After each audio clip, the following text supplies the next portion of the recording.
आसन्तु शुणिबा गोपीनाथ महांतीଙ୍କ गल्प समाधान।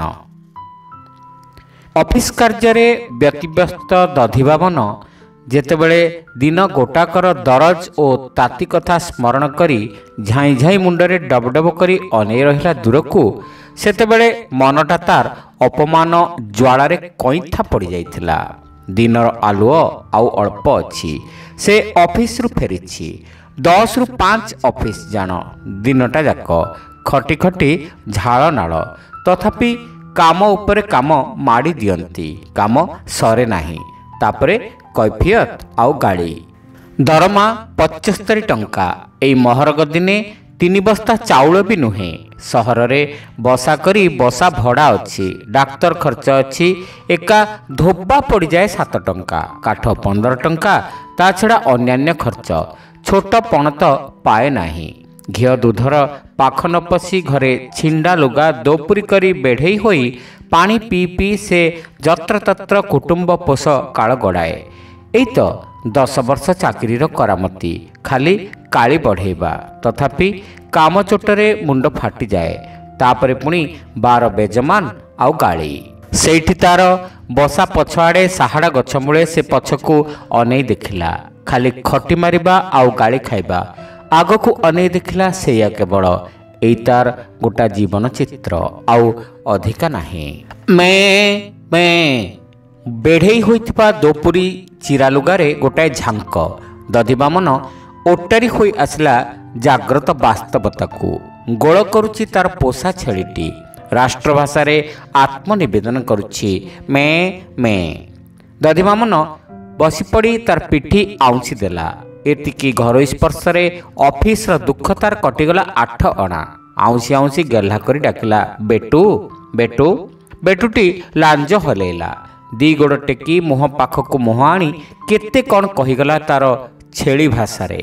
करछड़ा देई बेकर घुंगुर झुणझुण करी घेराए नाची आसिला।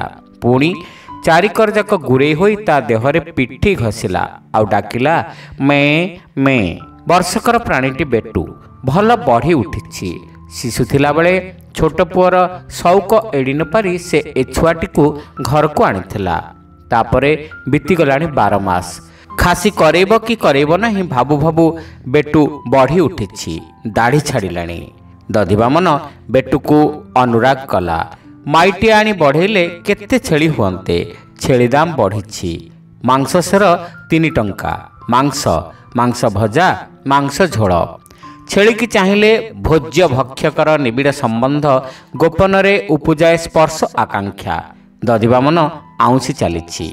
खिदखिदा होई छुआ 3टी दौड़ी आसिले पछे पछे माँ। बेटू घुंगुर झणकई कुदा मारिला। छुआ माने पाटी कले बेटू बेटू। दधिबामन आपना घर करଣା को अनै ठिया होइछि। पुणी भाबी लागिछि निज कथा यांकरी पाई तो नहले काहींकी ए परिस्थिति रे तार चाकरी। बाजार रे जोता मरामत करी मोची भी दिन को पाए 5 टंका। रिक्शा वाला दिन को पाए 3 टंका।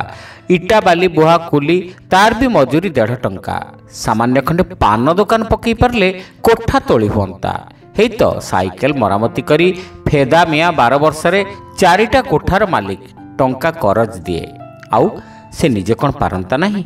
एई मानक पई आशंका बेपार रे निज गोड़े ठिया हेउ धर लगिଯିब 2 वर्ष। सेते दिन मासकू नियमित 75 टंका मिलुथिब तो जदि न मिले आगरे केही नाही पछरे केही नाही गड़ी मले केही अनेइबे नाही। एई आशंकारे से झुंटे दुर्बल मनर पंगु भावना को मोठा मोठी करी भावे भाग्य नाही। नहले सौदागर होइछंती जो माने सेमाने अधिक कौन चाकरी छाड़िबा को बारंबार मनस्थ करी से एई भरसिला बेले ही पछे जाए। पिलाए कौन खाइबे नहले आजी छाड़ी दियंता। एई मुहूर्त रे आजिका कथा अन्याय रे गाड़ी अपमान। बड़ साहेब चू चू हेले घड़िए काल जेमिति कि दधिबामन ही तांकर घर उजुड़े देइछि।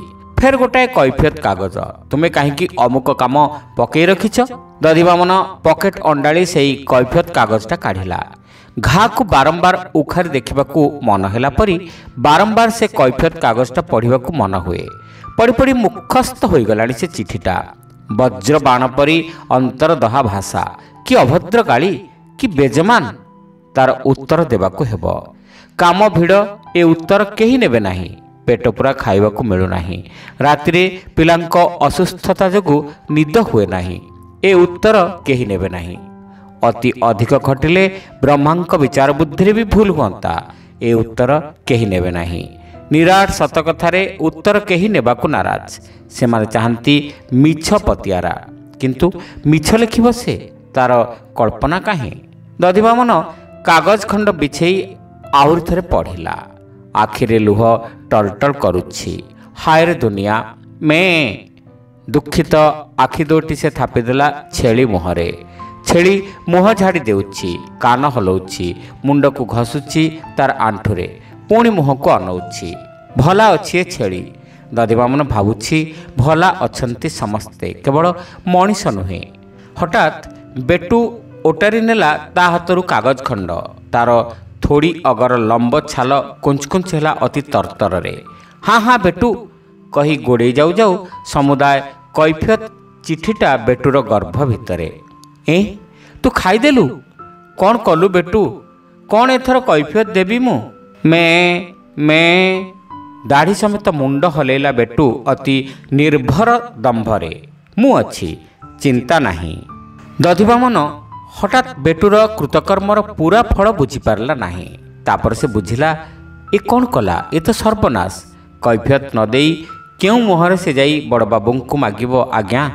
आउ खंडे नकल मुखस्थ परी हो जाइथिला। किंतु दधिबामन वर्तमान अनुभव कला कागज संगे संगे से स्मृति भी जाइछि, विस्वाद स्मृति। भाभी भाभी सब कथा मने पड़ू नाही। जाऊ जहा जीवार। दधिबामन चाऊ किना उठी ठिया हला।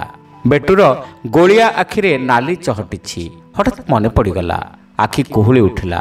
भाविला जेउठी कैफियत रे बोध हेबाकू लोके नामंग, सेठी कैफियत देइथिले अधिक कौन हुअंता? किछि कैफियत से देव नाही। जहा करिवे करंतु।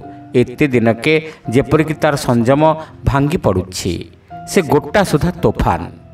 घर भितर पशिला। बेटू पिछा धरिछि। टेबुल रे तोडाए फाइल। दधिबामन टेकी धरिला। बेटूर प्रचुर आग्रह। तोफान मनरे मोहिदेला गोटाए फाइल बेटू आड़कू।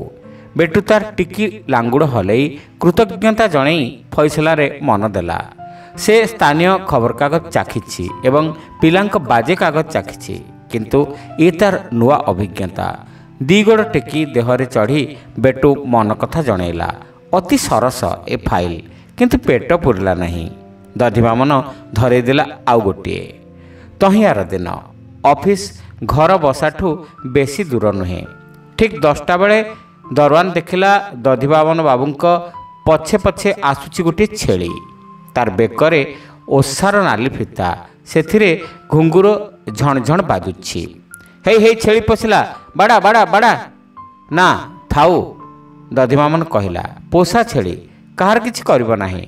मनीष परी कथा माने। आ बेटू आ, मो पछे पछे आ। बेटू बोल मानिला। दरवान कहिला, अच्छा पोषा मानिछि तो? हाँ, अबिकल मनीष परी सब कथा बुझीपारे। छेली जाति सेया, देखिन सर्कस रे छेली नाचे। ऑफिस भितर समस्तिंक सांगरे बेटूर परिचय होईगला। बाबा भल बोदाटे हेइछि।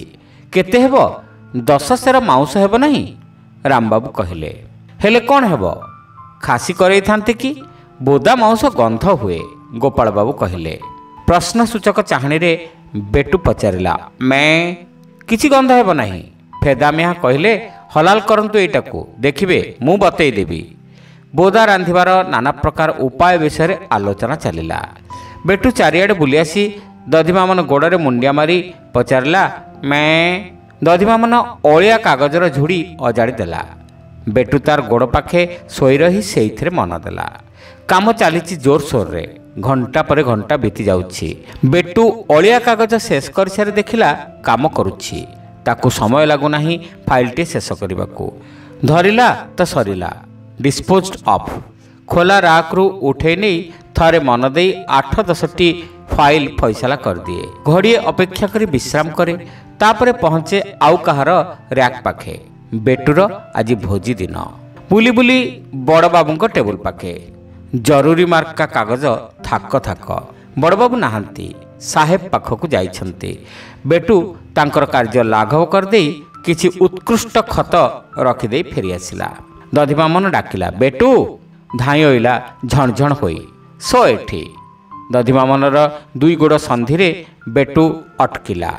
ବଡ଼ବାବୁ ଫେରିଲେ। କ'ଣ ଆପଣମାନେ ଫାଇଲ ସବୁ ପକାଇ ରଖିଛନ୍ତି?